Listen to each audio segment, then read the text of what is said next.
আসসালামু আলাইকুম। Technique easy এডুকেশনের পক্ষ থেকে নবম দশম শ্রেণীর শিক্ষার্থীদের জানাচ্ছি শুভেচ্ছা।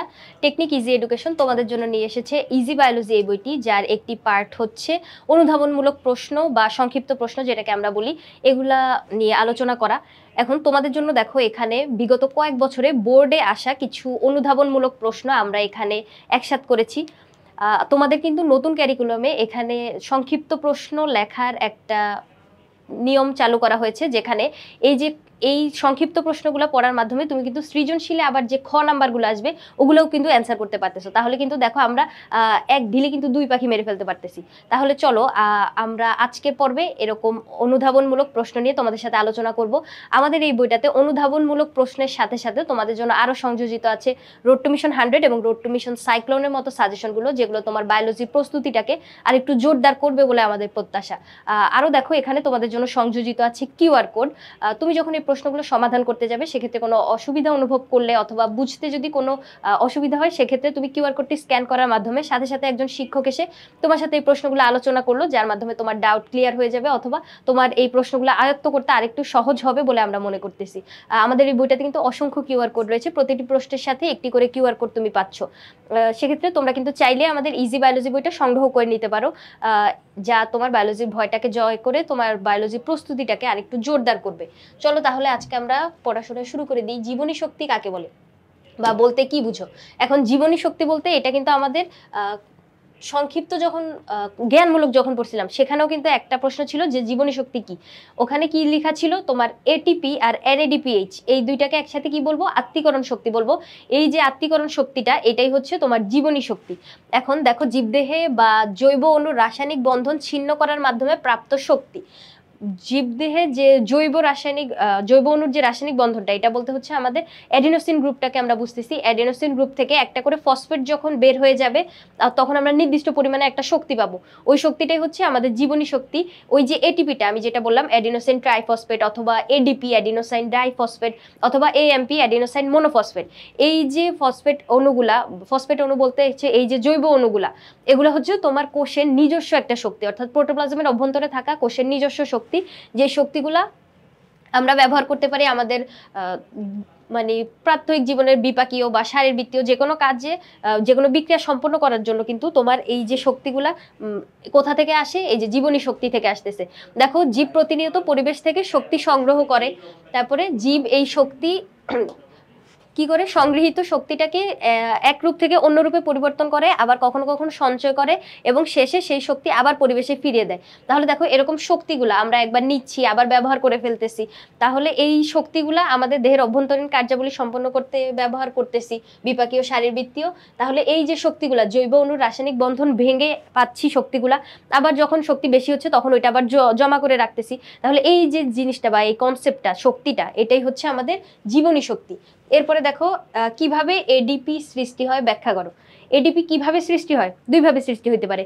হয় অ্যাডিনোসাইন মোনোফসফেটের সাথে তুমি একটা ফসফেট যুক্ত করে দাও, না হলে অ্যাডিনোসাইন ডাইফসফেটের সাথে একটা হচ্ছে ট্রাই থেকে একটা বিয়োগ করে দাও। এই যে এভাবে দেখো এডিপি তৈরি করবো, তাই না? তাহলে এটিপি মানে হচ্ছে অ্যাডিনোসাইন ট্রাইফসফেট, মানে তিনটা থেকে একটা ফসফেট বিয়োগ করে দাও, কত হবে? দুইটা হবে, এডিপি পাবো আমরা। আবার এএমপি যদি থাকে অ্যাডিনোসাইন মোনোফসফেটের সাথে একটা ফসফেট যুক্ত করে দাও, তাহলে কি পাবো? এডিপি। মনো মানে একের সাথে আরেকটা ফসফেট যুক্ত করলে ডাইফসফেট পাবো। আবার এখানে ট্রাই মানে তিন থেকে একটা বিয়োগ করে দিলে ডাইফসফেট পাবো। তাহলে দেখো তুমি দুইটা ভাবে কিন্তু এডিপি পাচ্ছ। এখানে কি জিজ্ঞেস করছে? কিভাবে এডিপি সৃষ্টি হয়। কিভাবে সৃষ্টি হয়? এটিপি থেকে অজৈব ফসফেট গ্রুপ বিচ্ছিন্ন হলে ডিফসফোরাইলেশন প্রক্রিয়ায় শক্তি বের হয়ে যায়। এই যে দেখো এখানে আমি যে লিখলাম, এখানে দেখো তো এটিপি অণু থেকে ফসফেটের সাথে আমি এখানে একটা ছোট হাতের আই লিখছি না? কি জন্য লিখছি বলতো? এই যে ছোট হাতের একটা আই লিখছি, এই আই দিয়ে হচ্ছে ইনঅর্গানিক বুঝায়। এই আই দিয়ে কি বুঝায়? ইনঅর্গানিক বুঝায় বা অজৈব ফসফেট অণু। এখন অজৈব ফসফেট অণু দেখো একবার যুক্ত হইলো, যুক্ত হওয়ার এই প্রক্রিয়াটাকে বলবো হচ্ছে ফসফোরাইলেশন। দেখো অ্যাডিনোসাইন মোনোফসফেটের সাথে একটা ইনঅর্গানিক ফসফেট যুক্ত হওয়ার যে প্রক্রিয়াটা, যদি যুক্ত হয় অর্থাৎ অ্যাডিনোসিন অণুর সাথে একটা ফসফেট যখন যুক্ত হবে ওইটাকে কি বলবো? ফসফোরাইলেশন। আর যখন মুক্ত হবে, দেখো বিয়োগ হয়ে যাচ্ছে বা মুক্ত হয়ে যাচ্ছে, এটাকে আমরা কি বলবো? ডিফসফোরাইলেশন। তাহলে দেখো দুইভাবেই কিন্তু আমরা এডিপি অণু পাইতে পারি। তাহলে এখানে আমাদেরকে কি বলছিল প্রশ্নে, এরকমই জানতে চাইছিল যে এডিপি কিভাবে সৃষ্টি হয়। এটিপি থেকে একটা অজৈব ফসফেট যদি বের হয়ে যায় বা বিচ্ছিন্ন হয়ে যায় তাহলে ডিফসফোরাইলেশন প্রক্রিয়া সম্পন্ন হয়, ওই প্রক্রিয়ার মাধ্যমে কিন্তু শক্তি বের হয়ে আসে, এভাবে এডিপি সৃষ্টি হয়। ডিএনএ আর আরএনএ এর গাঠনিক উপাদানগুলোর একটি হলো এই অ্যাডিনিন। ওই যে তোমরা যখন ডিএনএ অণু পড়ছিলা, ডিএনএ স্ট্রাকচার যখন পড়ছিলা তখন কিন্তু ভিতরে এরকম ছিল, দুইটা সূত্রক ছিল তাই না, পিউরিন আর পাইরিমিডিন। ওখানে ভিতর ছিল এই যে অ্যাডিনিন, গুয়ানিন, সাইটোসিন, থায়ামিন, তারপরে আরএনএ তে ছিল ইউরাসিল। এই যে ওখানেরই একটা উপাদান হচ্ছে আমাদের অ্যাডিনিন, এটা একটা নাইট্রোজেন বেস, এর সাথে যখন 5 কার্বন বিশিষ্ট রাইবোজ সুগার একসাথে যুক্ত হয় তখন কি হয়, অ্যাডিনোসিন তৈরি করে। ওই অ্যাডিনোসিন অণুর সাথে যদি ফসফেট যুক্ত হয় তখন ফসফোরাইলেশন, ফসফেট মুক্ত হয়ে গেলে ডিফসফোরাইলেশন। তাহলে যদি একটা ফসফেট এটিপি থেকে যদি একটা ফসফেট বের হয়ে যায় সেক্ষেত্রে আমরা এডিপি পাচ্ছি। এরপরে চলো, এটিপিকে জৈব মুদ্রা বলা হয় কেন? এটিপিকে জৈব মুদ্রা এজন্য বলা হয়, আগে বলো যে মুদ্রা কি জিনিস, মুদ্রা কি করে? মুদ্রা মানে টাকা পয়সা। এখন টাকা পয়সা, আবার এখানে এরকম আরেকটা প্রশ্ন আসছে, দেখো এটিপিকে রিচার্জেবল ব্যাটারি বলা হয় কেন? মানে একই প্রশ্ন একটু ঘুরে আসছে, আবার এরকমও জিজ্ঞেস করতে পারতো যে এটিপিকে বায়োলজিক্যাল কয়েন বলে কেন, এটিপিকে এনার্জি কয়েন বলে কেন, তারপরে এরকম মানে একই প্রশ্ন মানে একটু ঘুরায় যখন বলবে, এই সবগুলো কিন্তু তোমার অনেক ইম্পর্টেন্ট। দেখো এগুলা কতবার করে বোর্ডে আসছে, এই যে তুমি কিন্তু এই পাশে তোমার বোর্ড অ্যানালাইসিস আমরা এই জন্যই করে দিছি যাতে তুমি এই প্রশ্নটার দিকে দেখো, পাশে তাকাইলেই বুঝতে পারতেছো যে এটা কতবার বোর্ডে আসছে, তার মানে এটা অনেক ইম্পর্টেন্ট একটা প্রশ্ন, সেক্ষেত্রে তুমি এটা সুন্দরভাবে আয়ত্ত করে ফেলবা। এখন দেখো জৈব মুদ্রা কেন বলা হয়? জৈব মুদ্রা বা রিচার্জেবল ব্যাটারি, এই জিনিস দুইটার কাজ কি বলতো? রিচার্জেবল মানে হচ্ছে পুনরায় তুমি চার্জ করতে পারতেছো। দেখো তুমি একটা ডিভাইস ব্যবহার করতেছো, ওইটা চার্জ শেষ হয়ে গেল, তুমি ওইটা আবার চার্জ দিয়ে আবার ওইটা তোমার প্রয়োজনীয় কাজে ব্যবহার করতে পারতেছো, তারপরে ওই প্রয়োজনীয় কাজ দিয়ে তোমার উপকার হচ্ছে। এভাবেই মুদ্রা, আবার দেখো টাকা পয়সা আমরা কেন সঞ্চয় করে রাখি, যে কোনো মানে খারাপ সময় যাতে ব্যবহার করতে পারি, তাই না? সেক্ষেত্রে তুমি খারাপ সময়ে তোমার জমানো অর্থগুলা দিয়ে কোনো একটা কাজ করতে পারো, যেটা দিয়ে তুমি আবার স্বাবলম্বী অবস্থায় যখন আসবে সেক্ষেত্রে তুমি আরো অর্থ যখন মানে আয় করতে পারবা, সেটা আবার জমা করে রাখতে পারবা অন্য, আবার যদি কখনো খারাপ সময় আসে। তাহলে দেখো এটা আমরা কি করতে পারতেছি, একবার তুমি প্রয়োজন হইলে ব্যবহার করতে, মানে প্রয়োজনে ব্যবহার করতে পারতেছো, প্রয়োজনে বলতে হচ্ছে ঘাটতি দেখা দিলে ব্যবহার করতে পারতেছো, আবার হচ্ছে ওটা সঞ্চয় করে রাখতে পারতেছো। এই জন্যই হচ্ছে এটিপি অণুটার ক্ষেত্রেও আমরা এরকম দেখতে পাই, এটিপি তোমার দেহে ভিতরে থাকে, এটিপি আর এনএডিপিএইচ কে একসাথে কি বলে, আত্তীকরণ শক্তি বলে।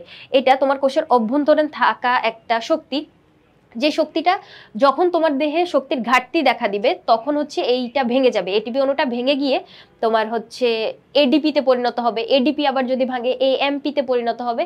ওই যে একটু আগে যে আমরা যেটা দেখাইলাম যে একটা করে ফসফেট বিয়োগ হয়ে হয়ে হচ্ছে তুমি এই প্রসেসটা মানে সম্পন্ন হবে, ডিফসফোরাইলেশন। এভাবে দেখো যখন একটা করে ফসফেট মানে বিযুক্ত হয়ে যাবে বা বিচ্ছিন্ন হয়ে যাবে, একটা প্রান্তীয় ফসফেট যদি বিচ্ছিন্ন হয় আমরা নির্দিষ্ট একটা পরিমাণে শক্তি পাবো, ওই শক্তি দিয়ে তুমি কোষের যাবতীয় কার্যাবলী সম্পন্ন করতে পারবা। তাহলে শক্তির ঘাটতি দেখা দিলে একটা কোষ হচ্ছে মারা যাবে না, মানে ও নিজের এই শক্তি দিয়ে হচ্ছে বেঁচে থাকতে পারবে, জমিয়ে রাখা শক্তি দিয়ে।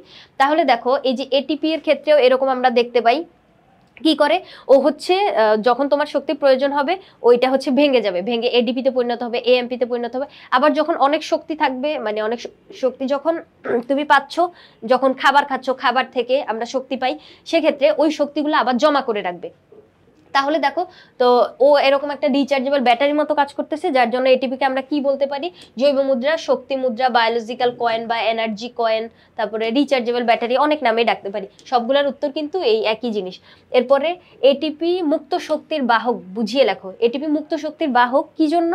কেননা এটিপি ভেঙে এডিপি আর একটি ফসফেট উৎপন্ন করা যায়, এটার সাথে এই ফসফেটটা যখন তোমার বিযুক্ত হয়ে যাবে এখানে তুমি প্রচুর পরিমাণে শক্তি মানে লাভ করতে পারবা। দেখো এটিপি জীবন পরিচালনার জন্য জীবকোষে তথা জীবদেহে প্রতিনিয়ত হাজারো রকমের রাসায়নিক শক্তি যোগান দেয়। আমাদের দেহের অভ্যন্তরে যেরকম বিপাকীয় কার্যাবলী, শারীরবৃত্তীয় কার্যাবলী, এই কার্যাবলীগুলো সম্পন্ন করতে কিন্তু তোমার শক্তির প্রয়োজন। এই এটিপি কি করে, শক্তি জমা করে রাখে, যখন তোমার দেহে শক্তির ঘাটতি দেখা দিবে, অর্থাৎ যখন প্রয়োজন হবে, মানে শক্তির যখন প্রয়োজন প্রয়োজন, তখন কি করবে, এই এটিপিটা শক্তি সরবরাহ করবে। এজন্য আমরা কি বলি, এটিপিকে হচ্ছে মুক্ত শক্তির বাহক বলি, মানে তোমার যখন শক্তি প্রয়োজন হচ্ছে সে মুক্তভাবে দান করতেছে। এবার আত্তীকরণ শক্তি বলতে কি বুঝো? আত্তীকরণ শক্তি বলতে আমরা বুঝি কোষের অভ্যন্তরে থাকা, কোষের নিজস্ব কিছু শক্তি, অর্থাৎ প্রোটোপ্লাজমের অভ্যন্তরে থাকা কিছু শক্তি। এই আত্তীকরণ শক্তি বলতে এটিপি আর NADPH2 কে বোঝায়। এটিপি আর NADPH2 কে একসাথে তোমার আত্তীকরণ শক্তি বলে। এই দুইটা জিনিস আমরা কোথা থেকে পাই বলতো? সালোক সংশ্লেষণ প্রক্রিয়া দুইটা পর্যায়ে সম্পন্ন হয়, একটা হচ্ছে আলোক নির্ভর আর একটা আলোক নিরপেক্ষ। আলোক নির্ভর বলতে তুমি নাম শুনলেই বুঝতে পারতেছো যে এখানে সূর্যের আলো অবশ্যই লাগবে। তাহলে সূর্যের আলোর উপস্থিতিতে পানির অণু ভেঙে যায়, এটাকে বলে ফটোলাইসিস। ওই ফটোলাইসিস অর্থাৎ পানির অণু যখন ভেঙে যাবে তখন দেখবে ওখানে একটা প্রোটন তৈরি হয়েছে, পানির অণু থেকে একটা প্রোটন অণু আমরা পাই। ওই প্রোটন অণুটা NADPH এর সাথে যুক্ত হয়। এই যে দেখো NADPH এর সাথে যুক্ত হয়ে এই যে +H+ যুক্ত হয়েছে, তাহলে তুমি এই জায়গাটাকে কিন্তু NADPH2 ও বলতে পারো। NADPH2 আর ATP যেটা, এই দুইটাকে একসাথে আমরা বলবো আত্তীকরণ শক্তি।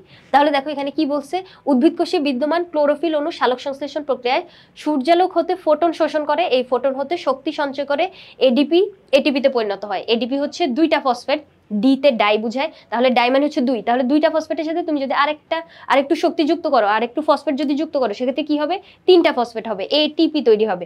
এটিপি আর ফটোলাইসিসের মাধ্যমে যেই প্রোটনটা আমরা পাচ্ছি ওইটা আবার NADPH এর সাথে যুক্ত হয়ে কি হইলো, NADPH2 হইলো। এই দুইটা যে যৌগ, এই দুইটা যৌগকে একসাথে আমরা আত্তীকরণ শক্তি বলি, যেটা আমাদের কোষের অভ্যন্তরে থাকা নিজস্ব শক্তি। এবার দেখো ডিফসফোরাইলেশন কি। আমি কিন্তু একটু আগে নোটে যখন এইটা দেখাইছিলাম যে এটিপি থেকে যদি একটা ইনঅর্গানিক ফসফেট বের হয়ে যায় বা মুক্ত হয়ে যায় বা বিচ্ছিন্ন হয়ে যায়, সেক্ষেত্রে একটা ফসফেট কমে যাবে। দেখো এটিপি তিনটা ফসফেট ছিল, একটা কমে গেছে, কয়টা হয়েছে, এডিপি হচ্ছে। আবার এডিপি থেকে যদি আরেকটা কমে যাইতো তাহলে কি হইতো, AMP হইতো, মনোফসফেট হইতো। এখন একটা করে ফসফেট যে বের হয়ে যাচ্ছে, এই বিযুক্ত হওয়ার প্রক্রিয়াটা অর্থাৎ অ্যাডিনোসিন অণু থেকে একটা ফসফেট বিযুক্ত হওয়ার প্রক্রিয়াকে কি বলবো, ডিফসফোরাইলেশন বলবো। আর ফসফোরাইলেশন হচ্ছে এটার উল্টা প্রক্রিয়াটা। তাহলে দেখো ডিফসফোরাইলেশন কি, এটা ব্যাখ্যা করতে বলছে, যে প্রক্রিয়ায় অ্যাডিনোসিন অণু থেকে ফসফেট গ্রুপ বিচ্ছিন্ন হয়ে শক্তি বেরিয়ে আসে। একটা করে প্রান্তীয় ফসফেট যখন বের হয়ে যাবে আমরা নির্দিষ্ট পরিমাণে একটা শক্তি পাবো, 7.3 কিলো ক্যালোরি অথবা 30.55 কিলো জুল, এরকম একটা শক্তি পাবো, মানে একটা ফসফেট থেকে এতটুকু শক্তি পাবো। তারপরে এই যে বেরিয়ে আসা প্রক্রিয়াটাই হচ্ছে আমাদের ডিফসফোরাইলেশন। এক্ষেত্রে কি হয় দেখো, অ্যাডিনোসিন অণু থেকে পর্যায়ক্রমে একটি বা একাধিক ফসফেট অ্যাসিড গ্রুপ বিচ্ছিন্ন হয়ে এটিপি থেকে এডিপিতে পরিণত হয়। আবার যদি এটিপি থেকে দুইটা বের হয়ে যেত তাহলে কি হইতো, AMPতে পরিণত হইতো। তাহলে দেখো এভাবে একটা একটা করে ফসফেট কমতেছে, ফসফেট এরকম হ্রাস পাওয়া বা বিচ্ছিন্ন হওয়ার বা মুক্ত হওয়ার প্রক্রিয়াটাই হচ্ছে ডিফসফোরাইলেশন। এরপরে ফসফোরাইলেশন ও ডিফসফোরাইলেশন বলতে কি বুঝো? ডিফসফোরাইলেশন আমি মাত্রই বললাম, আর ফসফোরাইলেশন হচ্ছে এটার উল্টা প্রক্রিয়াটা। ফসফেট বের হয়ে গেলে বলবো ডিফসফোরাইলেশন, আর ফসফেট যদি এসে যুক্ত হয় তখন ওইটাকে বলবো ফসফোরাইলেশন। কার সাথে যুক্ত হবে, কার থেকে বের হয়ে যাবে, অ্যাডিনোসিন অণুর সাথে থেকে। যে প্রক্রিয়ায় অ্যাডিনোসিন অণুর সাথে ফসফেট যুক্ত করবে সেটাকে বলবো ফসফোরাইলেশন, আর অ্যাডিনোসিন অণু থেকে একটা করে ফসফেট বের করে দিলে সেটাকে বলবো ডিফসফোরাইলেশন। এখানে ভিতরে কথাগুলো কি বলবা, এই যে একটু আগে আমি যে লিখে যে দেখাইছি, এটিপি মাইনাস একটা ইনঅর্গানিক ফসফেট, এই কথাগুলোই হচ্ছে এখানে বলে দিবা। এখানে এত কথা বলার আর দরকার নেই। সালোক সংশ্লেষণকে জারণ বিজারণ প্রক্রিয়া বলা হয় কেন, এখন বলো জারণ বিজারণ কি জিনিস। জারণ বিজারণ হচ্ছে এরকম একটা প্রক্রিয়া যেখানে একবার হচ্ছে তোমার একটা যৌগ থেকে ইলেকট্রন বের হয়ে যাবে, বা জারণ মানে ছাড়ন, এভাবে মনে রাখতে পারো, জারণ ছাড়ন মানে ছেড়ে দিবে, ইলেকট্রনটা ত্যাগ করে দিবে। আর বিজারণ বলতে বোঝায় জারণের উল্টাটা। তাহলে বিজারণে কি হবে, গ্রহণ করবে। এখন জারণ বিজারণ একটা যুগপৎ প্রক্রিয়া, অর্থাৎ জারণ যেখানে সম্পন্ন হবে সেখানে বিজারণ অটোমেটিক সম্পন্ন হইতে বাধ্য। কি জন্য, একটা বিক্রিয়ায় প্রথমে তোমার বাম দিকে কি থাকে, বিক্রিয়ক থাকে, আর ডান দিকে আমরা উৎপাদ পাই। তাহলে বিক্রিয়ক আর উৎপাদ, এই যে জিনিসগুলা বিক্রিয়ক আর উৎপাদের ভিতরে তোমার হচ্ছে জারণ বিজারণ প্রক্রিয়া সম্পন্ন হয়। একজন ইলেকট্রন দান করে আর একজন গ্রহণ করে, এভাবেই হচ্ছে মানে উৎপাদের পদার্থগুলা তৈরি হয়। তাহলে দেখো এই যে সালোক সংশ্লেষণ প্রক্রিয়াটা, এই প্রক্রিয়াতেও কিন্তু তোমার জারণ বিজারণ সম্পন্ন হয় কিভাবে, একটা জৈব রাসায়নিক প্রক্রিয়া। এই প্রক্রিয়ায় কি হয় দেখো, সালোক সংশ্লেষণ প্রক্রিয়া সূর্যালোকের উপস্থিতিতে পানি জারিত হয়ে অক্সিজেন উৎপন্ন করে। জারিত হওয়া বলতে হচ্ছে ভেঙে যাওয়া বুঝাইছে এখানে। পানি ভেঙে গিয়ে, ওই যে আমরা ফটোলাইসিস বলছিলাম একটু আগে, যে সালোক সংশ্লেষণ দুইটা ধাপে সম্পন্ন হয়, একটা আলোর উপস্থিতিতে আর একটা আলোর অনুপস্থিতিতে। এখন আলোর উপস্থিতিতে ওখানে ফটোলাইসিস একটা বিক্রিয়া সম্পন্ন হয়। ওই ফটোলাইসিস প্রক্রিয়া কি হয়, পানি জারিত হয়, পানি জারিত হয়ে অক্সিজেন উৎপন্ন করে। আবার কার্বন ডাই অক্সাইড বিজারিত হয়ে গ্লুকোজ উৎপন্ন করে। ওই যে কার্বন ডাইঅক্সাইডের যে কার্বন, ওই কার্বন থেকে কিন্তু আমরা গ্লুকোজের যে ওই যে কার্বন C6H12O6 ওখানে কিন্তু ওই কার্বন পাচ্ছি। তাহলে দেখো একই সঙ্গে এখানে জারণ বিজারণ উভয় বিক্রিয়ায় সংগঠিত হচ্ছে, যার জন্য সালোক সংশ্লেষণকে আমরা কি বলতে পারি? জারণ বিজারণ বিক্রিয়া বলতে পারি।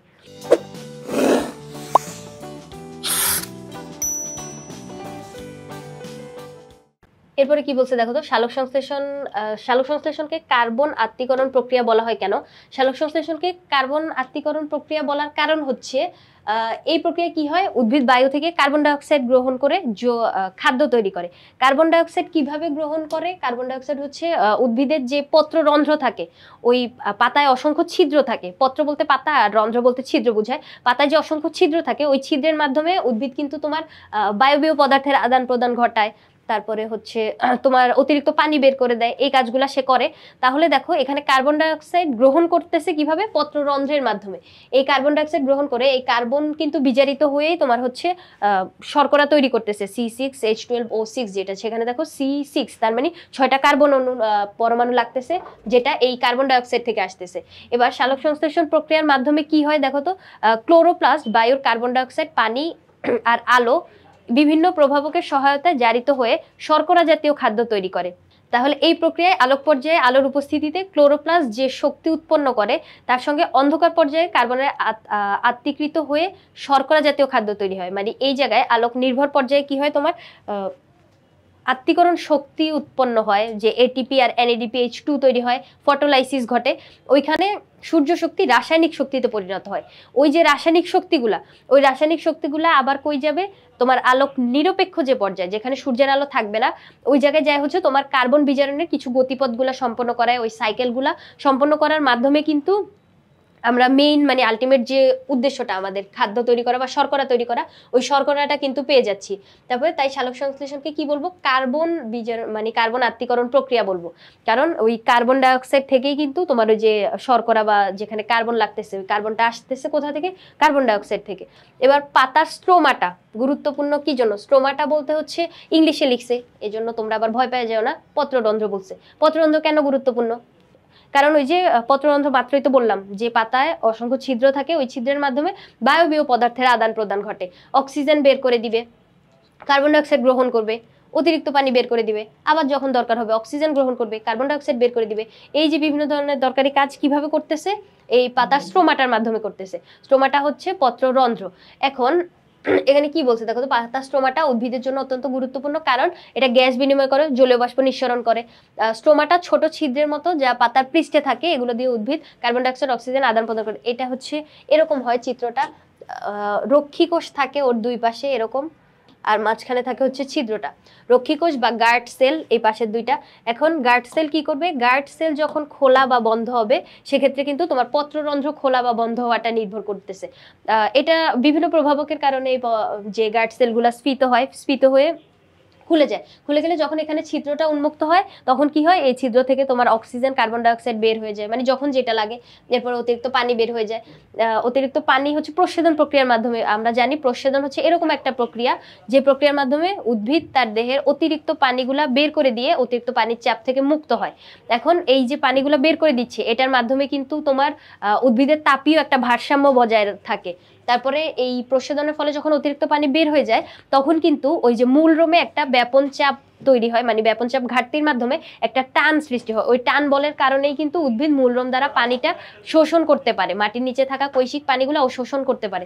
তাহলে দেখো এই পুরো প্রসেসটাই দরকারি কি জন্য? এই যে স্ট্রোমাটার মাধ্যমে যেহেতু প্রস্বেদন সম্পন্ন হচ্ছে, কার্বন ডাই অক্সাইড অক্সিজেন বের হয়ে যাচ্ছে, আর অক্সিজেন যে গ্রহণ করবে ওইটা কিন্তু স্ট্রোমাটার মাধ্যমে। আমরা জানি সালোক সংশ্লেষণ প্রক্রিয়ায় শর্করা কখনোই তৈরি হইতে পারতো না যদি না এখানে কার্বন ডাই অক্সাইডের কার্বনটা থাকতো। কার্বন বিজারিত হয়েই কিন্তু আমাদের ওই যে শর্করাটা তৈরি হচ্ছে। তাহলে দেখো কার্বন ডাই অক্সাইড গ্রহণ করার জন্য তোমার স্ট্রোমাটা দরকার। আবার উৎপন্ন হইলো যে অক্সিজেনটা, সালোক সংশ্লেষণ প্রক্রিয়ায় যে উপজাত দ্রব্য হিসেবে আমরা অক্সিজেন পাই, ওইটা আবার বের করে দেওয়ার জন্য তোমার স্ট্রোমাটা লাগবে। আবার উদ্ভিদ যখন শ্বসন প্রক্রিয়া সম্পন্ন করবে, উদ্ভিদে কিন্তু শ্বসন প্রক্রিয়াটাও সম্পন্ন হয়, তখন সে আবার অক্সিজেন গ্রহণ করবে। কিভাবে করবে? পাতার মাধ্যমে করবে। আবার ওই শ্বসন প্রক্রিয়ায় কার্বন ডাইঅক্সাইড উৎপন্ন হবে, যেটা বের করে দিবে কিভাবে, ওই পাতার পত্ররন্ধ্রের মাধ্যমে। তারপরে এখানে দেখো প্রস্বেদন প্রক্রিয়া, যেটার গুরুত্ব তো একটু আগেই বললাম। তাহলে এই সব গুরুত্বপূর্ণ কাজগুলা স্ট্রোমাটা করতেছে, যার জন্য আমরা বলতে পারি স্ট্রোমাটাও গুরুত্বপূর্ণ। এবার কেলভিন চক্রকে C3 গতিপথ বলা হয় কেন? কেলভিন চক্র হচ্ছে, এটা বিজ্ঞানী কেলভিন, বেনসন আর ব্যাসাম, ওরা তিনজন মিলে হচ্ছে আবিষ্কার করছে, যার জন্য একজনের নাম অনুসারে এটাকে কেলভিন চক্র আমরা বলতে পারি। এখন কেলভিন চক্রকে C3 চক্র কেন বলবো? মানে এই বিজ্ঞানীরা কিছু উদ্ভিদে কার্বন বিজারণের গতিপথ হিসেবে এই চক্রটা খুঁজে পাইছে। এখন কার্বন বিজারণের গতিপথ বলতে ওই যে চক্রটা ঘুরবে, ওই চক্রের মাধ্যমে ওই উদ্ভিদটা খাদ্য তৈরি করবে বা শর্করা তৈরি করবে। এখন এই চক্রটা যখন সম্পন্ন হয়, তখন পাতায় আগে থেকে উপস্থিত থাকে তোমার রাইবোলোজ 1,5-বিসফসফেট, যেটা প্রথমে তৈরি করে হচ্ছে কিটো অ্যাসিড। কিন্তু কিটো অ্যাসিড যেটা, এটা হচ্ছে তোমার অস্থায়ী একটা পদার্থ, যেটা সাথে সাথে ভেঙে যায়। কিটো অ্যাসিড ভেঙে গিয়ে একটা যৌগ তৈরি করে, যেটা হচ্ছে তোমার 3 কার্বন বিশিষ্ট ফসফোগ্লিসারিক অ্যাসিড। যেহেতু এই চক্রের প্রথম স্থায়ী পদার্থ 3 কার্বন বিশিষ্ট ফসফোগ্লিসারিক অ্যাসিড, যার জন্য আমরা এই চক্রটাকে C3 চক্র বলবো। দেখো এই চক্রে অধিকাংশ উদ্ভিদের শর্করা তৈরি হয়। অধিকাংশ উদ্ভিদ বলতে উন্নত যে উদ্ভিদগুলা, বৃক্ষ জাতীয় উদ্ভিদ, মানে বড় বড় আম গাছ, জাম গাছ, ওদের ক্ষেত্রে এই C3 চক্রটা সম্পন্ন হয়। এখানে প্রথম স্থায়ী পদার্থ 3 কার্বন বিশিষ্ট একটা যৌগ, যার জন্য আমরা এটাকে C3 চক্র বলবো বা C3 গতিপথ বলবো। তারপরে যে সকল উদ্ভিদে C3 চক্রটা সম্পন্ন হয়, ওদেরকে কিন্তু C3 উদ্ভিদ বলে। এরপরে দেখো C4 এটা তোমার মেনলি হবে হচ্ছে, প্রশ্নটা একটু ত্রুটি আছে, দেখো এই জায়গায় হবে এরকম যে C4 উদ্ভিদে সালোক সংশ্লেষণ বেশি হয় কেন? C4 উদ্ভিদে সালোক সংশ্লেষণ কি জন্য বেশি হয়? কারণ C4 উদ্ভিদ তোমার হচ্ছে মানে অতিরিক্ত তাপমাত্রায় মানে সংবেদনশীলতা দেখায়, মানে সূর্যালোকের প্রতি বেশি সংবেদনশীল, যার জন্য এখানে C3 এর তুলনায় অনেক বেশি খাদ্য তৈরি করতে পারে। মানে C3 এর তুলনায় C4 চক্র যে উদ্ভিদগুলোতে সম্পন্ন হয়, ওরা কিন্তু খাদ্য বেশি তৈরি করতে পারে। দেখো যে সকল উদ্ভিদে C4 চক্র ঘটে, এবং C4 চক্র ঘটে বলতে কি বুঝায়, প্রথম স্থায়ী পদার্থ হিসেবে 4 কার্বন বিশিষ্ট একটা যৌগ উৎপন্ন হয়, যে যৌগটার নাম হচ্ছে অক্সালো অ্যাসিটিক অ্যাসিড। 4 কার্বন বিশিষ্ট অক্সালো অ্যাসিটিক অ্যাসিড তৈরি করে বিধায় এই চক্রটাকে কি বলে, হ্যাচ ও স্ল্যাক। ওরা দুইজন বিজ্ঞানী হচ্ছে এই চক্রটা খুঁজে পাইছিল বা আবিষ্কার করছিল, যার জন্য এই হ্যাচ ও স্ল্যাক চক্রকে আমরা C4 চক্র বলতে পারবো। কি জন্য? ওই প্রথম স্থায়ী পদার্থ 4 কার্বন বিশিষ্ট একটা যৌগ। এখন যে সকল উদ্ভিদে C4 চক্রটা সম্পন্ন হয়, ওই উদ্ভিদগুলোকে আমরা কি বলবো? C4 উদ্ভিদ বলবো। এখন C4 উদ্ভিদে দেখো কেলভিন চক্রও কিন্তু এটার ভিতর সম্পন্ন হয়। তুমি এই ইনফরমেশনটা জেনে রাখো, যে জায়গায় C4 সম্পন্ন হচ্ছে, ওই জায়গায় C3 অটোমেটিক সম্পন্ন হয়ে গেছে। মানে C4 সম্পন্ন হওয়ার জন্য C3 মাঝখানে সম্পন্ন হইতেই হবে। তাহলে এই যে C4 যে উদ্ভিদটা, এটা হচ্ছে তোমার গ্রীষ্মমণ্ডলীয় অঞ্চলের উদ্ভিদ, মানে অধিক গরমে ওদের কোনো অসুবিধা হয় না। অনেক গরমের যে দেশগুলোতে বা যেখানে তাপমাত্রা অনেক বেশি থাকে, ওই জায়গায় কিন্তু এই উদ্ভিদগুলো থাকতে পারে বা টিকে থাকতে পারে। আর ওরা কি করে, সূর্যালোকের প্রতি বেশি সংবেদনশীলতা দেখায়, যার জন্য ওরা বেশি খাদ্য তৈরি করতে পারে বা গ্লুকোজ তৈরি করতে পারে। এখন এই উদ্ভিদগুলো কোনগুলো বলো তো? ঘাস জাতীয় যে উদ্ভিদগুলো আছে না, দূর্বা ঘাস, তারপরে নটে শাক, তারপরে আখ, ভুট্টা, অ্যামারোনোথাস, এই সবগুলাতে তোমার হচ্ছে এই C4 চক্রটা সম্পন্ন হয়। ওরা বেশি পরিমাণে শর্করা তৈরি করতে পারে, কি জন্য? কারণ ওরা হচ্ছে সূর্যালোকের প্রতি সংবেদনশীল। তাহলে দেখো আমরা এইখানে 12টা প্রশ্ন সলভ করলাম। এই যে প্রশ্নগুলা, এগুলা কিন্তু একদম হুবহু রিপিট নাও আসতে পারে, কিন্তু এরকম রিপিট আসতে আমরা দেখি, কারণ এই যে কতগুলা বোর্ডে আমরা মানে অনেকগুলা বোর্ডে বারবার রিপিট আসতে দেখছি। কিন্তু রিপিট যদি নাও আসে, ঘুরায় পেঁচাও যদি বলে, আমি তো তোমাকে এগুলোর সাথে আরো এক্সট্রা ইনফরমেশন বললাম, যদি একটু ঘুরায় পেঁচাও দেয়, সেক্ষেত্রে তোমরা অ্যান্সার করতে পারবা বলে আমি আশা করতেছি। এই প্রশ্নগুলো কিন্তু তোমার সংক্ষিপ্ত আবার সৃজনশীলের খ নাম্বারের জন্য একসাথে পড়া হয়ে গেল আমাদের। তাহলে এরকম বিগত বছরগুলার যে খ নাম্বার প্রশ্নগুলা বা বিগত বছরে আসা যে সংক্ষিপ্ত প্রশ্নগুলা, এগুলা তোমরা একসাথে আমাদের এই বইটাতে পেয়ে যাচ্ছ, যেটা তোমার সহজে আয়ত্ত করার জন্য বা পড়ার জন্য একটু সহজ হবে বলে আমরা মনে করতেছি। পরবর্তী পর্বে আমরা এরকম আরো কিছু সংক্ষিপ্ত প্রশ্ন নিয়ে তোমাদের সামনে হাজির হব। আজকের পর্ব এই পর্যন্তই। পরবর্তী পর্ব দেখার আমন্ত্রণ রইল। ধন্যবাদ সবাইকে।